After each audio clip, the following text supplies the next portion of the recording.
আপনারা তো সবাই শুধু বলেন যে ব্যাংকে টাকা ছাড়েন, ব্যাংকে টাকা ছাড়েন।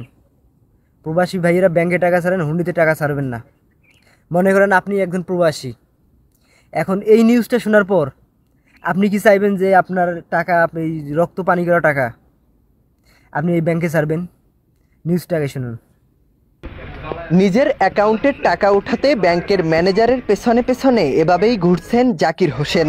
আর ব্যাংকে টাকা না থাকায় ম্যানেজারও দিচ্ছেন অনিশ্চয়তার আশ্বাস।